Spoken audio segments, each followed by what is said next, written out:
اتر پردیش میں مسلم نوجوانوں کی گرفتاریوں پر سنسنیخیز انکشاف سامنے آیا ہے۔ سپریم کورٹ کے وکیل ایڈوکیٹ ابوبکر صباغ نے APCR کے ایک پروگرام میں ان گرفتاریوں کو ووٹ بینک کی سیاسی سازش قرار دیا۔ ایسوسی ایشن for protection of civil rights کی جانب سے نادر میں قانونی اور شہری حقوق کی بیداری کے لیے ایک پروگرام منعقد کیا گیا۔ پروگرام میں مہمان خصوصی کی حیثیت سے ایسوسی ایشن for protection of civil rights کے نیشنل کوآرڈینیٹر اور سپریم کورٹ کے وکیل ایڈوکیٹ ابوبکر صباغ اور APCR کے ریاستی صدر اسلم غازی نے شرکت کی۔ پروگرام سے خطاب کے دوران مقررین نے قانونی حقوق کے بارے میں معلومات دی۔ NIA کی جانب سے حال ہی میں اتر پردیش کے مختلف شہروں سے دہشت گردی کے الزام میں مسلم نوجوانوں کی ہو رہی گرفتاریوں پر بھی تشویش ظاہر کی گئی اور اس کو ایک سیاسی سازش کا حصہ قرار دیا گیا۔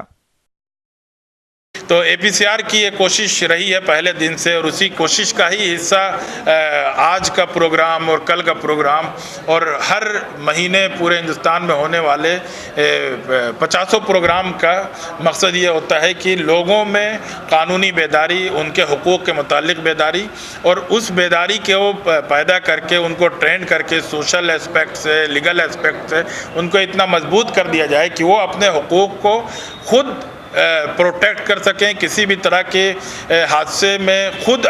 سامنا کر سکیں، اور قانونی جو بھی چارہ جوئی ہو سکتی ہے قانونی اقدامات کر کے وہ ایک اچھے سماج میں اور سماج میں پیدا ہونے والے کسی بھی سماج دشمن عناصر